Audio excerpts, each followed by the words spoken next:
First impressions are powerful. They can open doors or shut them forever. But what if the little things you do are silently sabotaging how others perceive you? In this video, we'll explore 6 common mistakes that ruin first impressions, all through the lens of Stoic philosophy. By understanding these pitfalls and applying timeless wisdom, you can cultivate confidence, respect, and authenticity in every interaction. Stick around to learn how small changes can make a big impact. Let's dive in. Number 1. Talking too much about yourself. We all love to talk about ourselves. It's natural. Our experiences, thoughts, and stories are what we know best, and sharing them with others can be a great way to connect. But what happens when we talk too much about ourselves? It can come across as self-centered, overwhelming, or even inconsiderate. Conversations are meant to be a two-way street, a mutual exchange where both people feel heard and valued. When one person dominates the discussion, it can leave the other feeling ignored, unimportant, or even exhausted. And while it's rarely intentional, talking too much about yourself can damage relationships, hinder meaningful connections, and make social interactions less enjoyable for others. One of the main reasons people overtalk about themselves is excitement or nervousness. When we're passionate about something, we naturally want to share it. But passion can sometimes overshadow mindfulness, leading us to monopolize conversations without realizing it. On the other hand, nervousness can make us ramble as a defense mechanism to fill silences. If you've ever found yourself talking nonstop because you were anxious, you're not alone.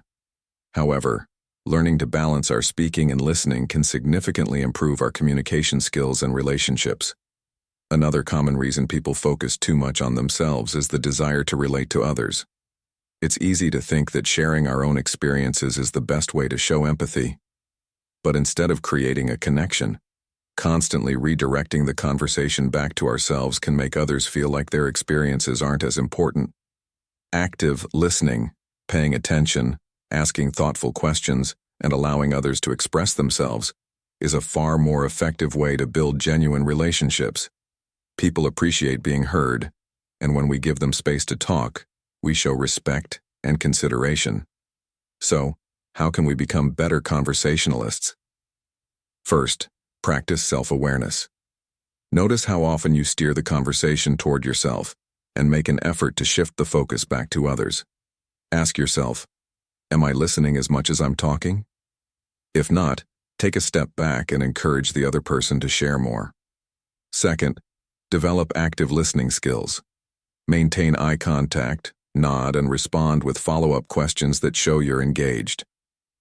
Simple phrases like, "That's interesting, tell me more," or "How did that make you feel?" can make a conversation more balanced and engaging. Another great tip is to embrace the power of pauses. Silence in a conversation isn't always awkward. It gives both people time to reflect and respond thoughtfully. Instead of rushing to fill the silence with more about yourself, take a breath and let the other person take the lead. Additionally, practicing conversational turn-taking can help. If you notice you've been talking for a while, pause and invite the other person to share their thoughts. This creates a more even exchange and makes both parties feel valued. Lastly, remember that being a great conversationalist isn't about proving how interesting or knowledgeable you are.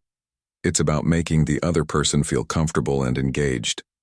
When we shift our focus from self-expression to mutual connection, we naturally become better listeners and more enjoyable to talk to. Conversation should leave both people feeling enriched, not drained.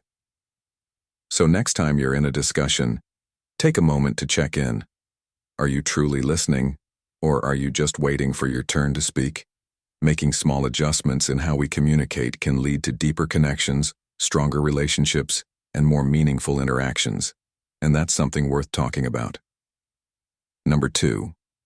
Being overly concerned with approval.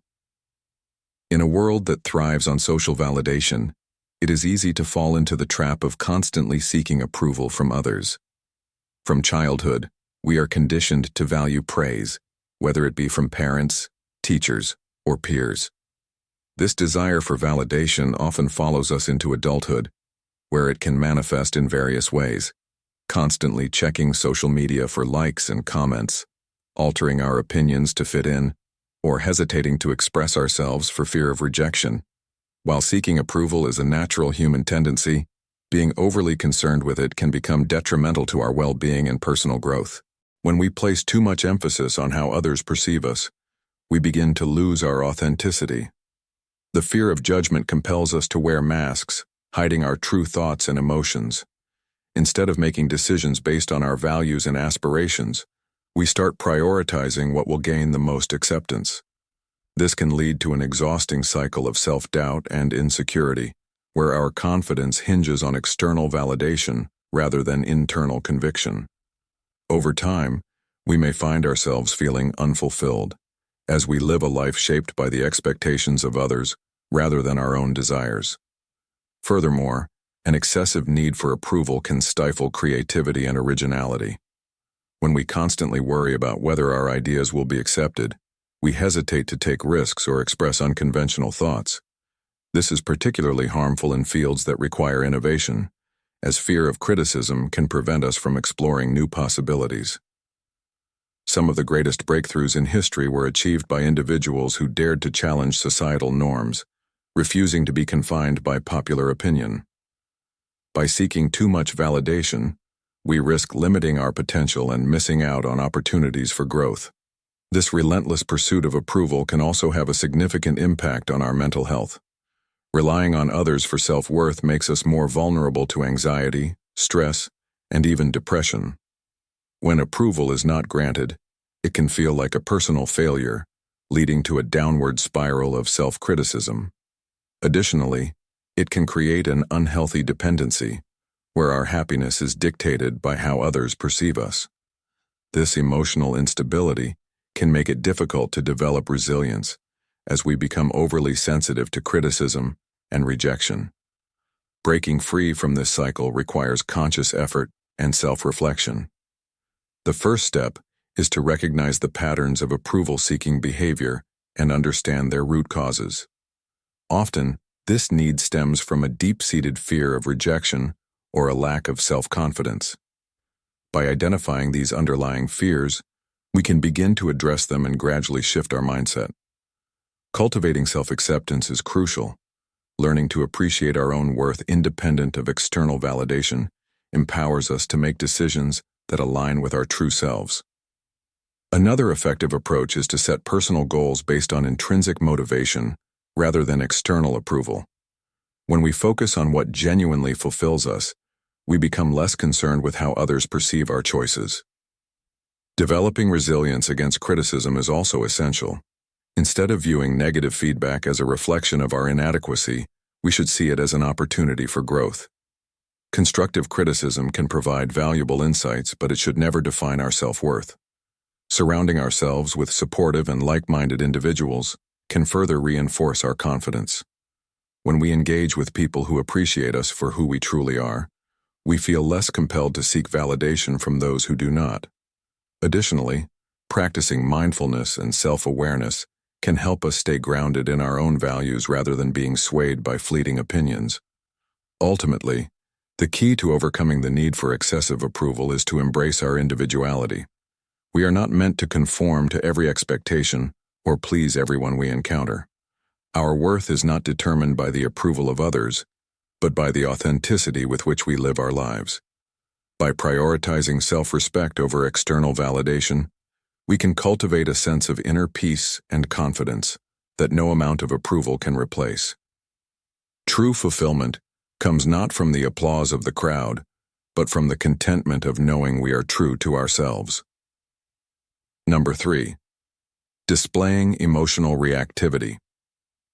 Emotional reactivity is an inherent part of human nature, shaping how individuals respond to various stimuli in their environment.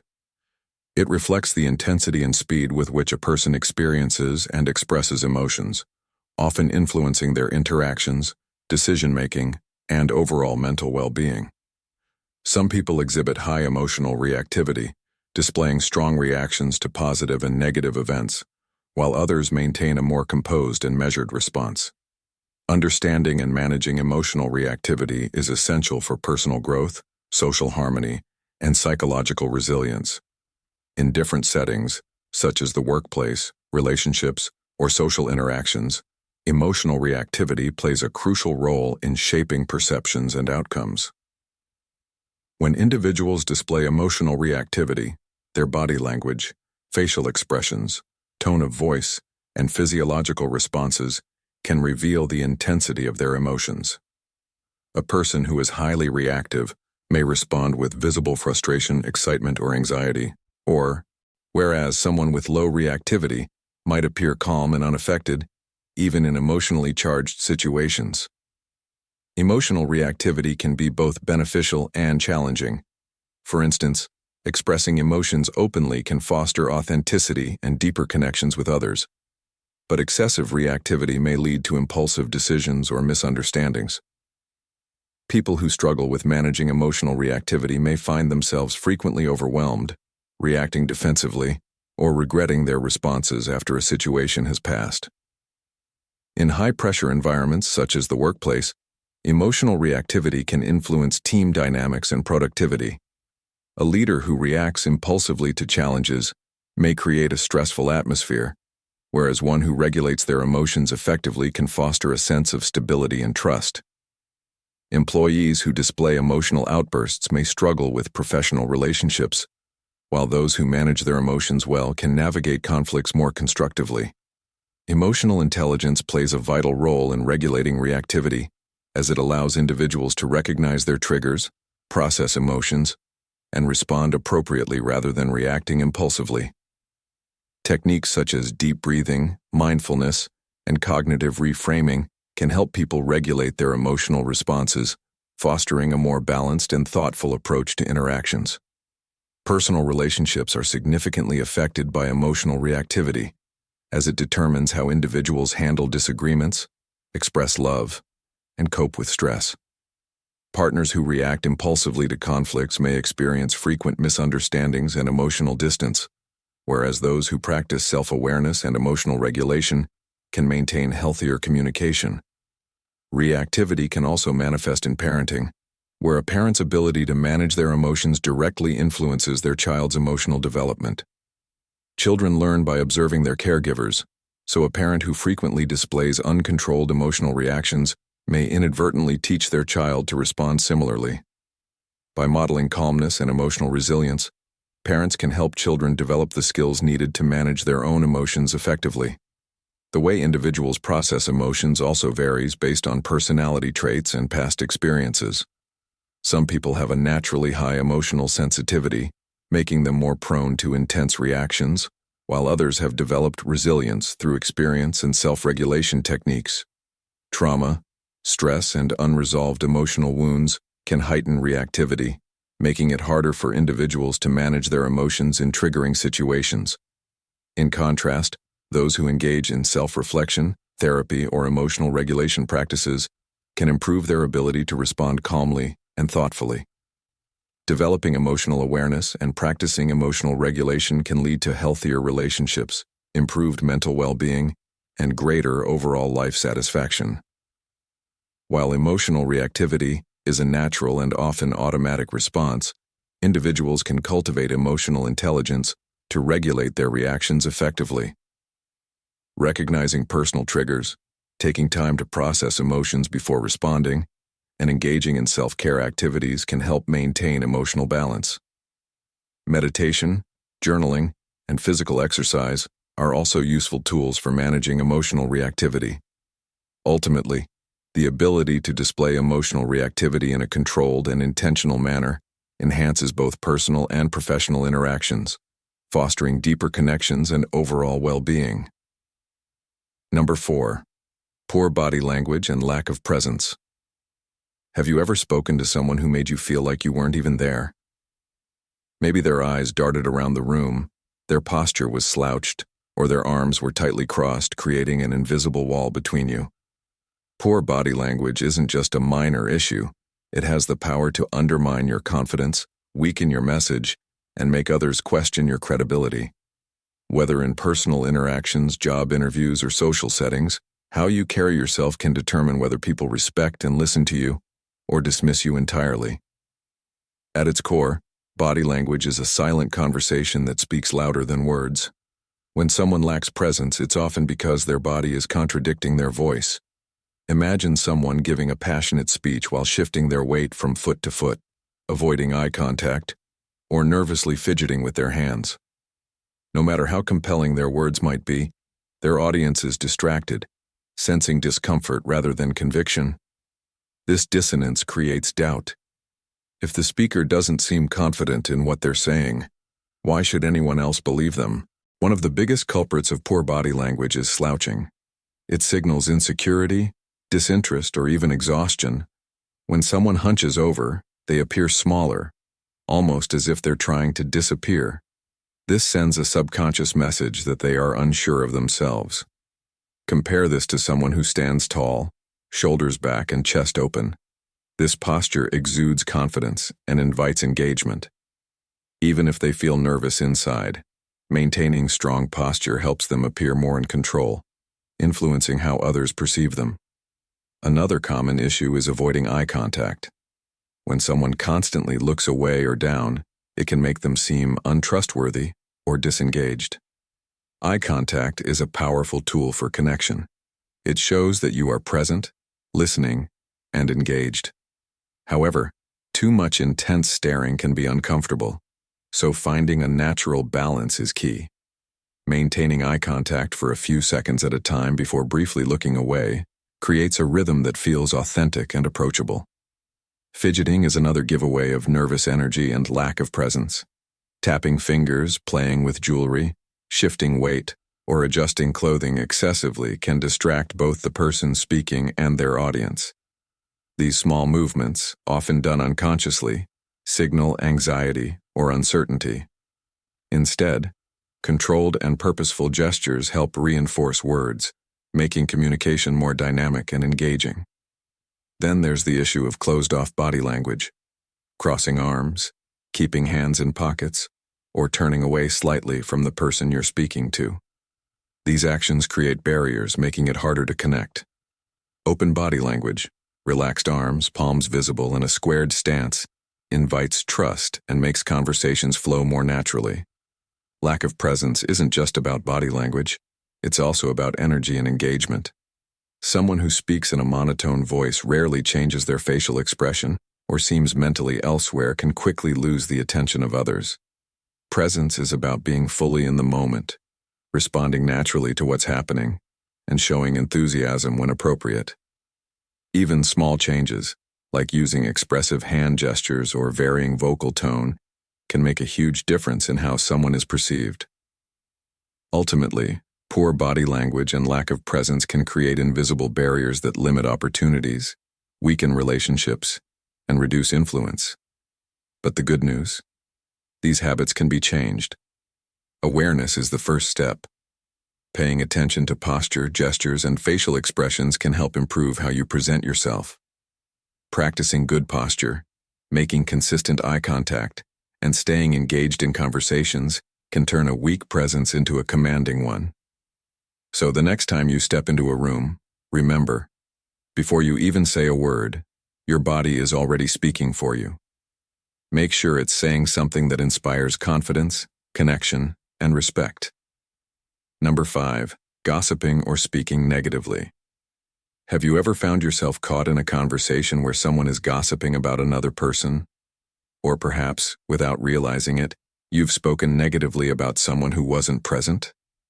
Gossip and negative speech are incredibly common, yet their effects can be far more damaging than we often acknowledge.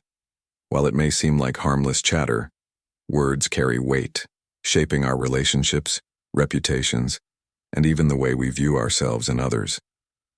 Gossip is often defined as sharing information about someone, typically, in their absence, without their consent.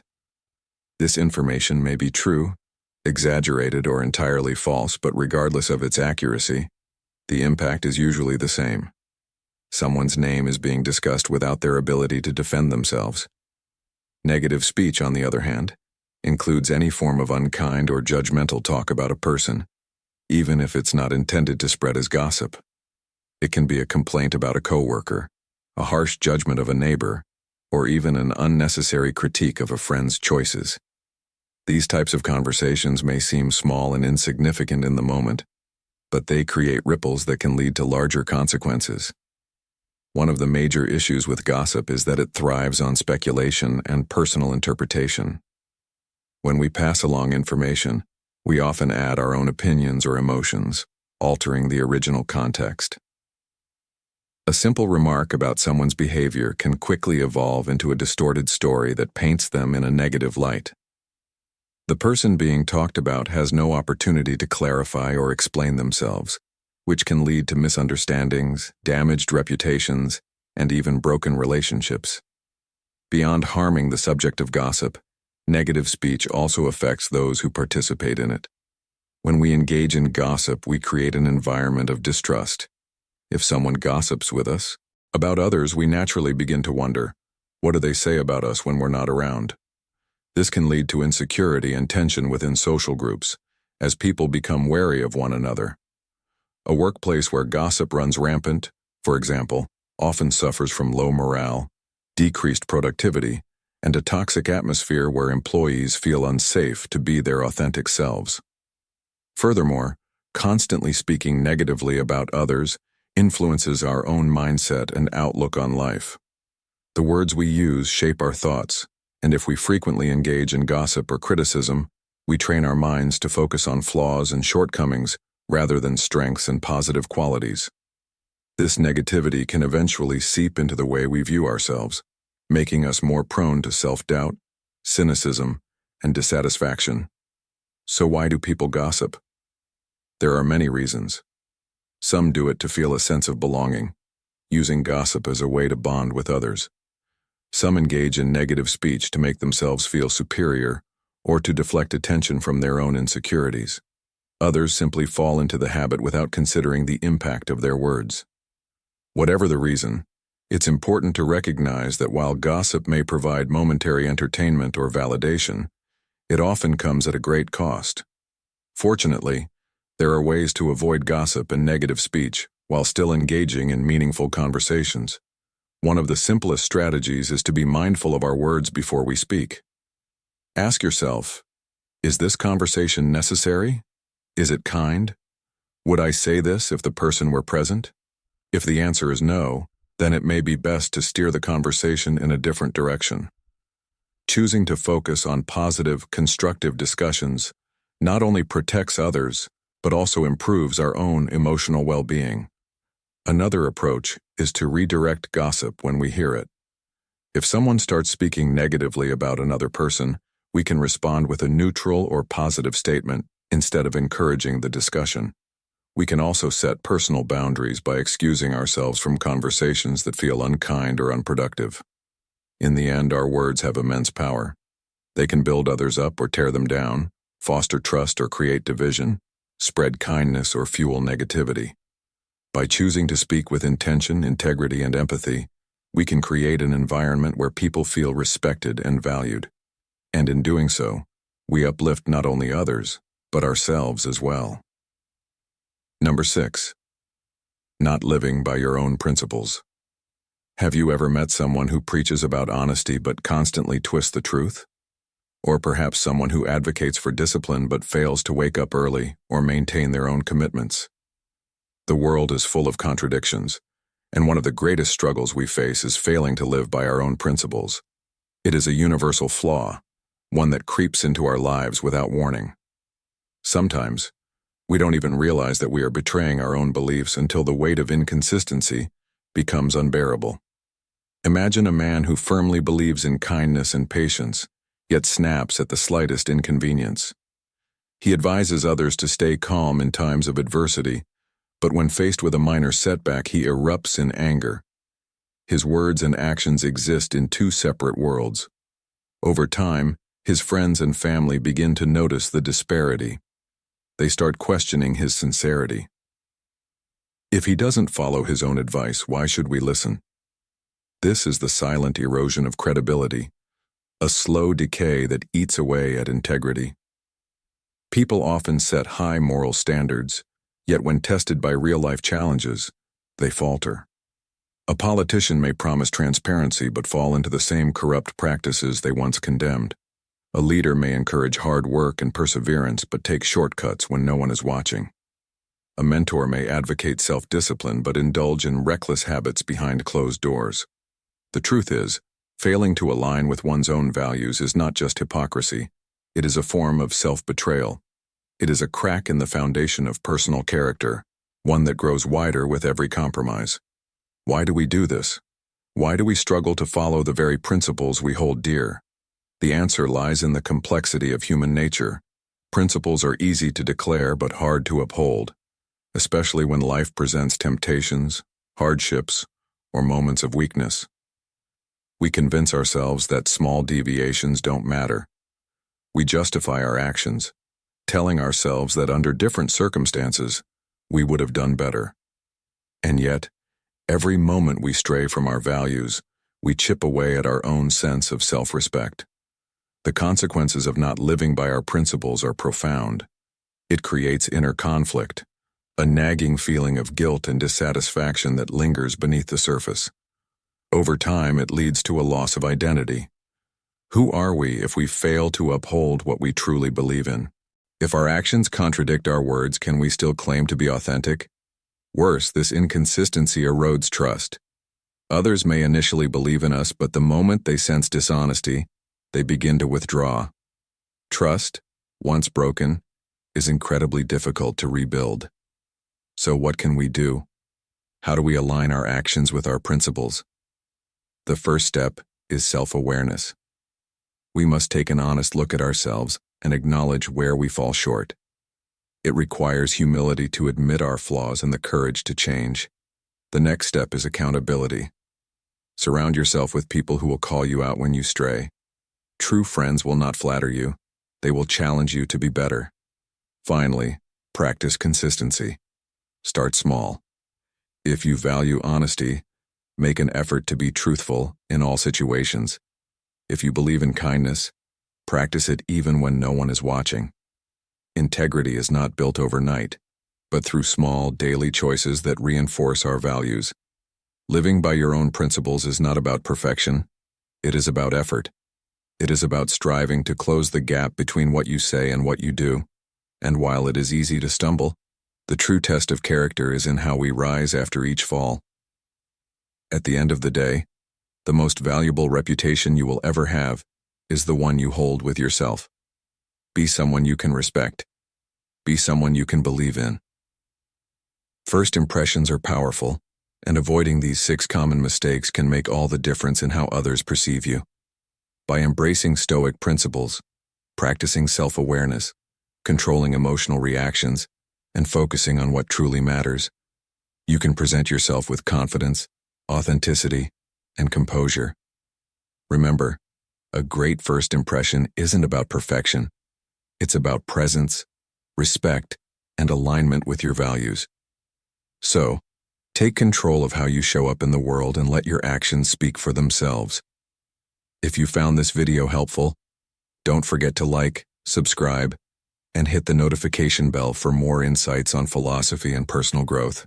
Thanks for watching, and I'll see you in the next one.